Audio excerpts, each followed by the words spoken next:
What are we waiting for? What are we waiting for? Can't be what we can't see. So yeah, in the last couple of years, I've kind of discovered I am, no doubt about it, I'm a very sentimental person. I look outside this garage and I kind of look off to the southwest and the south, and this little boat, it's been everywhere. I've drug it all over the eastern U.S. You know, I've had it in St. Johns River in Florida and Texas, and it's been even into the parts of Gulf of Mexico and Tennessee. Man, I've pulled it everywhere, and I just think about the far trips I've made and kind of look at this little garage as my home base. Like, you know, it's where I bring my little boat back to. I'm launched out again into the world trying to chase a dream. I like to get into deep thought. I like to think about my past and reflecting on where I've been, and think about my dad. Thankful for my family. Thankful for my girls. Yeah, it's just one of those things. You just get in kind of deep thought and just look off into the sunset. I'm really thankful to the Lord for what He's allowed me to accomplish, and, you know, just even able to be doing this and doing what I love. Hopefully I have a future ahead of me where I'm able to keep fishing, keep going at it for a long time, making memories, meeting new people. Spent a lot of time on the road with my brother, you know, making great memories. Mr. Chris Quaintance from Muscle Shoals, Alabama. That's right. He's our top dog coming into today. 10 pounds and 14 ounces to win this thing. You see his face. He's got a limit of bass. Mr. Quaintance, Chris Quaintance, your tournament champion with 17 pounds and an ounce. So I'm talking about hold those fish up and show them to your family. What are we waiting for? Morning, y'all, from Muscle Shoals, Alabama. Here we are, we're ready to go on part 4, win number 4 for me and with MLF and FL. This was the big one for me. This was a super tournament boater win on Pickwick Lake, September of 2022. Beautiful morning. I can hear the boats running on the Tennessee River from my house. Here I got to spend the day out on the lake yesterday, finally healing up from my back surgery. This is a good one. This is the one I'm excited about to tell the story. So let's get to it. This was the super tournament qualifier of the Mississippi Division of the BFL. I believe the regionals that year we were headed to Smith Lake. So honestly, not a lot of expectation in this tournament other than to get some good points. I was really excited about the regional Smith Lake because it's fairly close to home. Never really been good on catching big fish on Smith Lake, but nonetheless I was excited about it. So as I said, not a lot of expectation for this tournament in September. Generally it takes 13 to 14 pounds to make the cut to the next day on Pickwick. It's the way it's been for the last several years. So that was kind of my goal, you know, because you know you're getting a check, you get some good points going into regional. And I don't think I was set in terribly bad shape. I was kind of on the bubble. Didn't have the greatest year points wise, but I think I was okay. So again, not a lot of expectation going in this tournament. Just going to go do my thing. Really hadn't been on the water all summer on Pickwick. Just being nearly a 30-year veteran of the lake, I just was going to go do my stuff. You know, was confident enough that I can get out there and get some fish for some points. So off we go. Weather's pretty good. It's a very late summer, early fall pattern. You know, it's mid to late September. Fish can do anything and everything. You know, some of them will stay offshore, some of them begin to go shallow. I think not so much a temperature thing, but I think it's a daylight thing. The fish just, they start changing up a little bit. So this tournament is freakishly similar to my win number 3 on Pickwick Lake back in May of 2019. I'd mentioned in the previous part 3 about that very thing. This is what happened. So I blast off, get to the area I want to fish, which is, you know, an offshore but not very deep area. Same bait, same style, just my confident stuff. So right off the bat in the morning, caught a keeper, which was a good sign. You know, you can kind of tell in that first hour what the fish are going to do. I mean, you could just kind of get a feel of whether your area is going to have any potential or not. So I think within not too long of getting my first spot, I had a keeper in the boat, pretty good one, you know, probably 2.5, 2 3/4, good chunk, which is great for September. So you don't really go anywhere with that first fish. But my second fish was very much a surprise. Ended up being lunker for the tournament. Didn't even think this fish was that big, honestly, till I got it to the boat. Just, you know, didn't get excited, just taking my time, and it finally rolled up right by the boat, and I thought, wow, okay. It ended up being somewhere around a 6.5 pound largemouth. So in September, you get one of those kind of early in the day, you're feeling pretty good because you know things are going to happen. So again, I'm off to a good start. Have been having some pretty good luck in September recently. I mean, I had a 3rd place finish back a few years ago in September. Had another one, you know, I had to make the cut several times, so my confidence was really good. Now, as far as eyeballing a win for this, absolutely not. 2 days out on Pickwick in September is tough to even think about winning. So, you know, it's early in the day and continue doing my thing. And the freakishly similar part about this is I fished the same style as I did in 2019, where I had, you know, access to a shallow water area with some gator grass, is what I like to call it, where I, you know, run up kind of a 1-2 punch. I love my swim jig. I'm just confident with that bait for really big fish up shallow. It's done really well for me for a long time. So you kind of get the feel when you offshore bite might die for a little bit, and it's something in my mind where I want to just leave that area undisturbed for a little while and come back later. So I run up shallow, and then right away, I think I picked up another 4.5 pound largemouth, and I thought, then I started thinking, okay, this is going to be a good tournament. If nothing falls apart, it's going to be a good tournament. So I catch that fish up shallow. I think again my co-angler caught a few. Then we, you know, caught a few short fish up there. Gets a little bit later in the morning, and it's time to go back out. You know, about an hour, hour and a half. You start getting nervous seeing boats coming down the river, thinking, oh man, I hope they don't stop out there. I hope they don't stop out there. I hope they don't stop. So you just get that point, like, okay, I got to go back. Number one, I kind of got to guard this. Number two, you know, I got to get moving. I got to get going.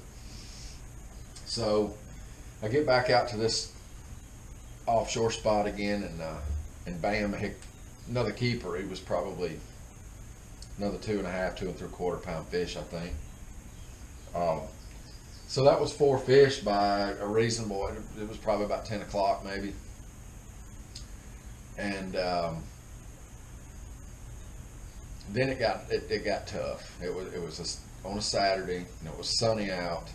Temperatures probably in the low to mid 80s, some variable clouds, light breezy conditions, nothing terrible. So it got really, really tough.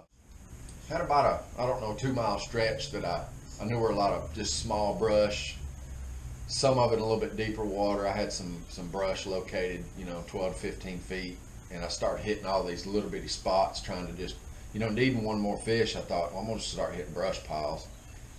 And so I hit some brush piles that I had marked, and some of these are kind of tough to find. You get loaded up on your waypoint, you aim, takes a little bit, you get in them, and you fish them very thoroughly, and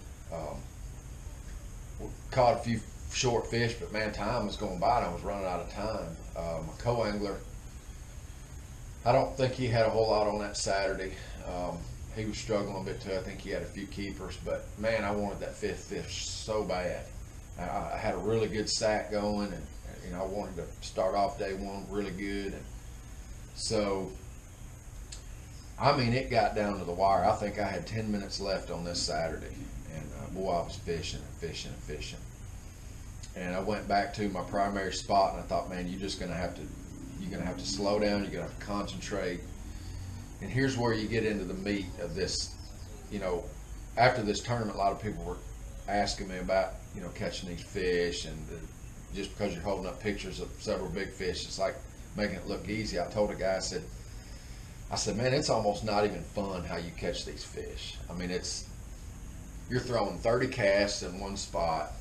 You got to tell you just know the fish are in there. You got to change things up a little bit. It ain't like you're fun fishing, just moving down the shoreline. It's just painful. So I think 10, 15 minutes left before I had to leave for weigh-in. Man, I was just fishing thorough. I was fishing slow. Bam, I hit another 3.5 pound largemouth. Man, it felt so good to round out that 5 fish limit right there at the end. So naturally, I threw that fish in the live well, and I just played it safe. I was like, man, let's go. I got a good sack. So we get to weigh in. I pull up, and I felt like I had, 16, 17 pounds, and I think a lot of guys do. I underestimate when I had. Like I said before, I don't really weigh my fish or anything. I just throw them in there and go, and if I cull, I just do my thing. Don't spend a lot of time on it. So anyway, I get up to weigh in, and Mr. Alan Gray's up there, and of course, Alan, he gets very excited, and I get up there, and I don't remember much about what flight I was in or anything. I might have been middle of the field, I don't know. But I think I had 18 pounds and an ounce, something like that, and I ended up taking the lead on day one. And boy, I felt good about that. Never did I expect on a super tournament on Pickwick take a lead on day one at all. So it felt really good knowing I was boat number one going out the next day. Super tournaments are so much fun when you make the cut because it's laid back. You get to sleep in about an hour. You don't have to get up at 2 a.m. You can sleep in to about 3:30. And it's laid back. It's probably maybe 25 to 30 boats usually. No hurry at the, putting in your boat, stuff like that. Blast off's really simple. It's a lot of fun. Everybody knows they're getting paid. So now the pressure was on to hold this first place spot. And honestly, I thought, it felt good to take the lead on day one, but I probably won't hold it. Those guys out there are just such good fishermen. And I knew somebody was going to come in with a big old sack, and probably. But I did think realistically maybe a top 3 or top 5 finish. Maybe go home with some hardware. And was really excited because I knew I was going to get some good points for this tournament, and it was a good push into regional. So day 2 comes around. It's Sunday, and the weather pattern is very similar, very much the same. So I was pretty optimistic. I thought, well, I'm just going to run what I did. Why wouldn't I? I'll just do my thing. So Sunday morning's a little bit laid back on the water too, because you're not as stressed about somebody being in your area, and for some reason boat traffic's just less on a Sunday morning on a super tournament to me on a Pickwick. So felt really good. I was really relaxed. Just didn't have any of that tense. Had a good co-angler on that day too. We had a good morning together, and so get out there. And Sunday morning's a different story. Sunday morning's the way you want it to go down. I didn't get any giants on Sunday morning, but man, did we catch fish. I don't know what happened. I don't know what changed. I mean, the weather, the current, everything really to me was the same. So I started I remember it as the 3-pounder day. I mean, I caught so many 3-pounders that day. It was insane. My primary area, I think I caught one up shallow in the grass. My primary offshore spot ended up being the hub of most of what I weigh in. And then I hit several of those brush piles again, and a few of those had fish. I think I might have culled up a few times, by a couple ounces here and there. But man, I caught, even at the end of the day, I mean, it was 1, 2 o'clock, and I was really trying to help my co-angler out, and I felt bad. Pulled up to one of the other brush piles, and it was just loaded with 3-pounders.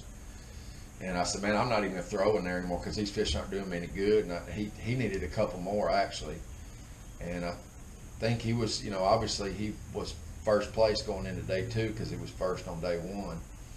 And I really wanted him to win, So I was really trying to help him out. I figured I had 15 or 16 pounds at the most because I had a live well full of 3-pounders.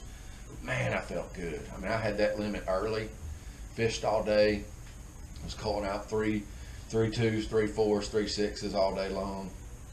I probably called out probably a limit and a half of fish, I think. So it was a really fun day. So I felt really good. I mean, it was an incredible feeling riding in on a Sunday with that amount of fish. Now, I only had 15, 16 pounds, so I thought, well, I'm going to drop a few places. Somebody will bump me out of the way, and I was behind by probably a pound or something, pound or two. I mean, I was ahead a pound or two on day one, so it wasn't like it was a lot. So I thought, yeah, this will be a second or third place finish at best. Hopefully, felt good about a top 5 going home with some hardware. So I was happy. So get up to the weigh-in, and you can kind of tell, you're looking up on the little screen there. Well, there's only 25 to 30 boats, something like that. So you're looking at the weigh-in screen. I think a few guys have weighed in, and best I remember, they kind of structured where, I had to be last to weigh in that day. And as I was watching all the guys weigh in, I started feeling better and better. I said, no, there's no way I win a super tournament on the boater side. That's just it ain't gonna happen. It's been good, but it ain't gonna be that good. So they're weighing in, and nobody's even getting close. And I'm kind of, I'm kind of eyeballing the next few guys in front of me in the weigh-in line and trying to see what they got, and trying to remember where they were at on day one as far as where they sat for their weight and everything. And so by the time I got down to the last 2 guys in line in the bags, I think I knew I had it. I was feeling pretty good. I was trying to process it, how excited I was going to get up there. And of course, Alan Gray makes it a whole lot more exciting. And my family got to show up that day. I was really thankful they were there. My girls and everything, and had a little team to cheer me on. And so I think when I went up on stage, I pretty much knew I had it, because I ended up taking the tournament by set. I could have threw 2 of my fish back and I think still won it. So I don't even think it was that close on the last 2 guys. So going up on stage, man, I was feeling good. I kind of knew, and I think he only said I needed about 11 pounds, something like that, and I knew beyond a shadow of a doubt I had that in my bag for sure. So man, I that was a really incredible feeling. There's just no feeling like it. And of course, knowing I had Lunker, that was a good chunk of change. Super tournament's a better payout. The points are higher.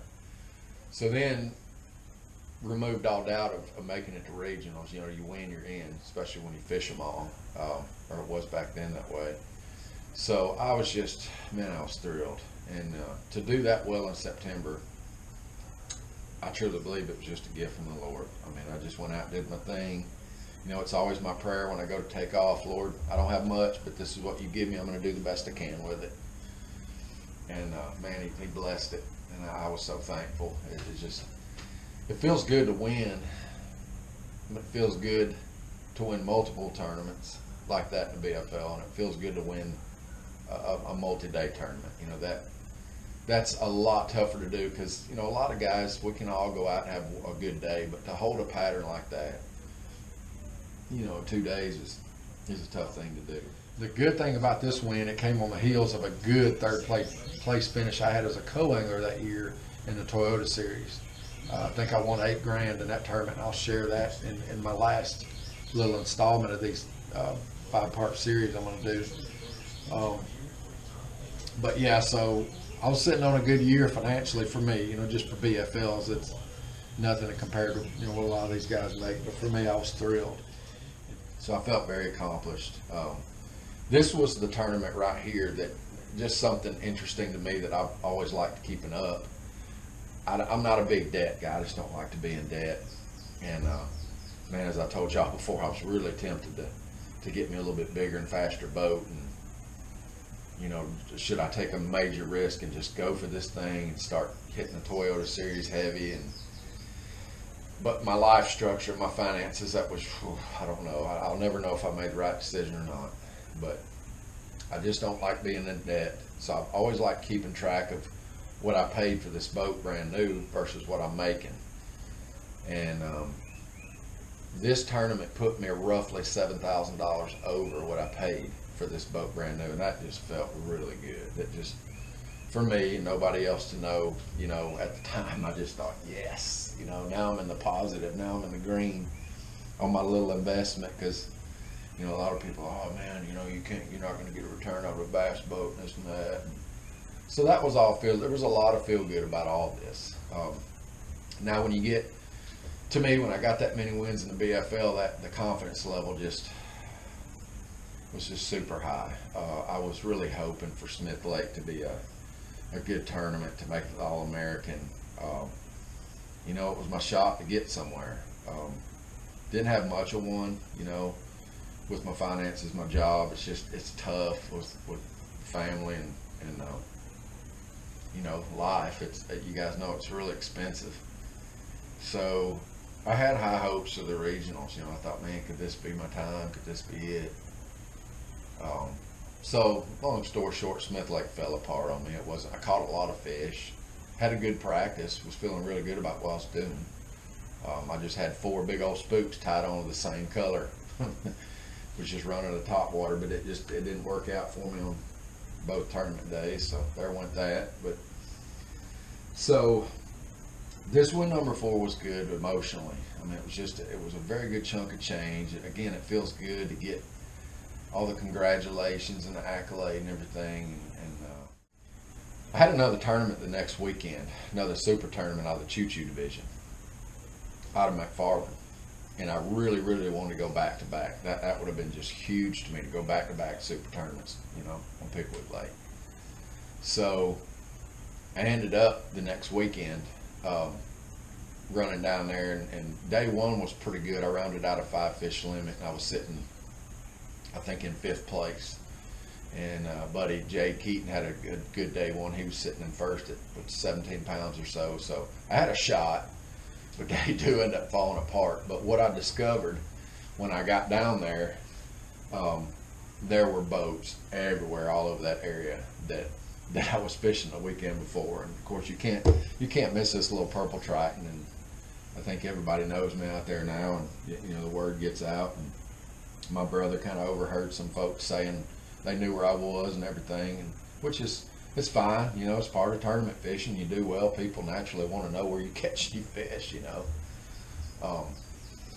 So I get down there that next weekend, that Saturday, and I told my co-angler, I said, man, this is probably when we covered it. And it was. I don't know that I've ever, you know, been fishing that area a very long time, and I just don't remember seeing that many boats. And they were all in that, probably that 1.5 mile stretch right there too. They were just covered up. So I thought, well, there went that. It was good while it lasted. But so I ended up dropping quite a bit. I think I weighed in 1 4-pounder on that last day. We got caught some terrible thunderstorms, and the cloud rainy day just messing fish up really bad. I couldn't get anything going. Didn't really have anything to adjust to. It didn't seem like anything was working, but still made the cut the next weekend. Got a little check, but I didn't go back to back. But anyway, really good, man. Really good emotional win for me. Really good financial win. I mean, it just feels good to get the check, the trophy. That I felt very accomplished that I now had 2 super tournament wins. Had 1 super tournament, obviously on the co-angler side, that was in part 2, and this super tournament win on the boater side. Just all that together just felt so good. Just really, really proud of my little boat again. I mean, it's just, I don't know how in the world this little Mercury keeps running. So real quick, like the end, getting to the baits I used, it was the same thing. Had several rods rigged with my 8-pound fluorocoolio that I liked, and I'm throwing an 8-inch T-Mac worm. Changed the colors up a little bit, you know, both green pumpkin, and I think I threw a little bit of a plum color. On the Sunday, they were hitting anything. It didn't matter what I threw in there, they were hitting it all. I did throw a jig a little bit. I think I caught a few on a jig on Sunday. And of course, I like my pearl colored swing jig. I was throwing it up shallow. Had a few other baits tied on deck, but I think Sunday I just really kept it simple. Left a lot of my rods in the locker. But again, it was just eerily similar to May of 2019. I mean, it was just the same pattern, same way I ran it. But being May and September is just 2 different times a year. I mean, really would never expect it to happen that way, but it worked. It worked for me. So was able to get some good timeless photos and some good. That was just a special day. It was a really good feeling. It was the biggest payout that I've ever had on the boater side. And so Well, there you have it. That's part 4. That is my 4th BFL, Major League Fishing FLW win. That's the story. Hope you guys gained something from it. There was one. 108 boaters and 108 co-anglers took off yesterday morning. The guy that bested them the most yesterday, with 18 pounds and 15 ounces, is yet to weigh in. Mr. Chris Quaintance from Muscle Shoals, Alabama. That's right. He's our top dog coming into today. Look you over like a cheap date. Look, I know you got the white and purple beauty down there, so we don't have to, unfortunately, worry about that for Phoenix money. Mercury's a little bit older. No contingency, but you know what? Plain Jane first place. If you can win this thing, is $5,997. We're just going to call it $6K right there. Plus the big bass of $810, who have a $6,700 payday this week. I just started shaking. I see your family out here about to cry. I'm about to cry too. I cry at stinking every movie I watch. Here we go. We need 11 pounds and 14 ounces to win this thing. You see his face. He's got a limit of bass. Mr. Quaintance, Chris Quaintance, your tournament champion with 17 pounds and an ounce. So I'm talking about hold those fish up and show them to your family. Yeah. That's a $6,800 bag of fish. Wow. Oh my goodness. Amazing. Yes. Man, I'm happy for you. Him and his brother both have fished so long. For years, I've watched them fish from co-anglers all the way up. I've been around them many, many times. This one means a lot to me, man. I'll tell you what, take care of those fish. We'll talk about it when we give you your check and trophy. We'll let everybody hear how you did it. And all them shout outs. Congratulations. You're a champion one more time, Mr. Chris Quaintance. Save it for what if we could be the light that no one could ignore? What are we waiting for? What are we waiting for? If I love better and you love better, our love will live on forever. If I love better and you love better, our love will live on forever. What are we waiting for? What are we waiting for? Why